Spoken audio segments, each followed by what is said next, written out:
क्या कभी तुमने सोचा है तुम्हारी जिंदगी का हर मंजर तुम्हारी ही सोच की स्याही से लिखा गया है? अगर मैं कहूँ तुम्हारी हर कल्पना, हर विचार तुम्हारी तकदीर की चट्टान पर गड़ी इबारत है, तो यह कोई चमत्कार नहीं, कोई मायाजाल नहीं, बल्कि यह ब्रह्मांड का अटल नियम है। आओ एक रोमांचक दास्तान के जरिए इस रहस्य को उजागर करें। दिल्ली की एक सर्द रात, घड़ी रात के 2:30 बजा रही थी। कमरे में हल्की रोशनी जल रही थी और नेहा अपनी डायरी खोले बैठी थी, लेकिन वो कुछ लिख नहीं पा रही थी। उसकी जिंदगी ठहर चुकी थी, 33 साल की उम्र, लेकिन अब तक कोई स्थिर नौकरी नहीं। हर जगह रिजेक्शन, हर दरवाजा बंद, परिवार का दबाव, अब तो शादी कर लो, करियर का क्या करोगी? उसकी आंखों से आंसू बह रहे थे। उसने आईने में खुद को देखा और बुदबुद आई, क्या मेरी किस्मत ही खराब है? क्या मैं कभी सफल नहीं हो पाऊंगी? क्या मुझे अब हार मान लेनी चाहिए? तभी अचानक कमरे की घड़ी की सुई रुक गई। नेहा चौंक गई। उसने घबराकर घड़ी की ओर देखा और तभी उसकी डायरी के पन्नों पर अजनबी शब्द उभरने लगे। जो तुम सोचती हो वही तुम्हारी हकीकत बनती है। नेहा का दिल जोर जोर से धड़कने लगा। यह क्या था? क्या यह मेरी कल्पना है? लेकिन कहीं ना कहीं यह एक संकेत था। अगले दिन नेहा एक पुरानी किताबों की दुकान में गई, जहां उसकी मुलाकात एक रहस्यमयी महिला से हुई। वो महिला करीब 60 साल की थी, लेकिन उनकी आंखों में एक अजीब चमक थी। उन्होंने नेहा को देखते ही कहा, तुम कुछ ढूंढ रही हो ना? नेहा चौंक गई। आपको कैसे पता? महिला मुस्कुराई, क्योंकि मैंने भी कभी यही सवाल खुद से पूछा था, मेरी जिंदगी इतनी मुश्किल क्यों है? लेकिन फिर मुझे एक जवाब मिला। नेहा ने उत्सुकता से पूछा, कैसा जवाब? महिला ने एक पुरानी किताब निकाली और कहा, अगर तुम इसमें लिखी बातों को मान लोगी तो तुम्हारी जिंदगी बदल सकती है। किताब का नाम था सोच की ताकत, लॉ ऑफ अट्रैक्शन। नेहा को ये सब मजाक लगा। उसने झिझकते हुए पूछा, क्या ये सच में काम करता है?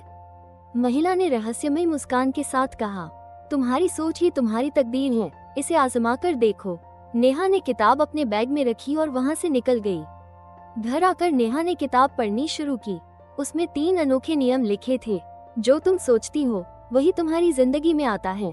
अगर तुम किसी चीज को सच में पाना चाहती हो तो उसे पहले महसूस करो। हर हाल में पॉजिटिव सोच रखो। नेहा को ये बातें थोड़ी अजीब लगी, लेकिन उसने सोचा, मेरे पास खोने को कुछ नहीं है। उसने अगले 30 दिन का एक प्रयोग शुरू किया। हर सुबह आईने में देखती और खुद से कहती, मैं आत्मविश्वासी हूँ, मेरी जिंदगी बदल रही है, मेरे पास नई नौकरी आने वाली है। हर दिन अपने सपनों को कागज पर लिखती। जब भी कोई नेगेटिव सोच आती उसे तुरंत बदल देती। मुझे नौकरी नहीं मिल रही, मेरे लिए सही अवसर आ रहा है। मैं अकेली हूँ, मेरी जिंदगी में प्यार और खुशियाँ आ रही हैं। पहला हफ्ता बिना किसी बदलाव के बीता, लेकिन उसने हार नहीं मानी। दूसरे हफ्ते में कुछ अजीब हुआ।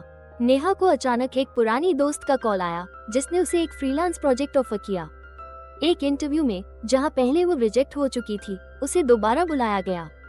उसका आत्मविश्वास बढ़ने लगा। अब उसे यकीन होने लगा कि सोच की ताकत असली है। तीसरे हफ्ते में उसने विजुअलाइजेशन यानी कल्पना करना शुरू किया। हर रात आंखें बंद करके खुद को एक अच्छी कंपनी में काम करते हुए देखती। महसूस करती कि वो पहले से ही सफल हो चुकी है। हर दिन अपने दिल से कहती, मुझे मेरी ड्रीम जॉब मिल गई है। फिर चौथा सप्ताह आया। उसी दिन उसे एक इंटरनेशनल कंपनी से इंटरव्यू कॉल आया। इंटरव्यू में वो पहले से ज्यादा कॉन्फिडेंट थी और फिर उसे नौकरी मिल गई। लेकिन असली चौंकाने वाली बात तो तब हुई जब उसी दिन उसे उस रहस्यमयी महिला का एक खत मिला। बधाई हो नेहा, तुमने सोच की ताकत को जीत लिया। नेहा हैरान रह गई। उसने तुरंत किताब की दुकान में जाकर उस महिला को ढूंढा, पर वो दुकान बंद पड़ी थी। वहाँ एक नोटिस लगा था, ये दुकान पिछले 10 सालों से बंद है। नेहा की आंखें खुली की खुली रह गईं। क्या वो महिला कोई हकीकत थी या मेरी सोच ने ही मुझे रास्ता दिखाया? उस दिन नेहा को समझ में आया, हमारी सोच ही हमारी असली शक्ति है। आज 6 महीने बाद नेहा की जिंदगी पूरी तरह बदल चुकी थी। अब जब कोई कहता मेरी जिंदगी खराब है, तो नेहा मुस्कुराकर जवाब देती, नहीं दोस्त, तेरी सोच खराब है, बस उसे बदल ले, जिंदगी खुद ब खुद बदल जाएगी। शिक्षा, आपकी सोच ही आपकी तकदीर तय करती है। जो आप महसूस करते हैं वही आपकी जिंदगी में आकर्षित होता है। आपको जिंदगी में बदलाव चाहिए तो पहले अपनी सोच बदलिए। अगर यह वीडियो पसंद आया तो इसे लाइक करें, शेयर करें और कमेंट में बताइए कि आप अपनी जिंदगी में क्या आकर्षित करना चाहते हैं।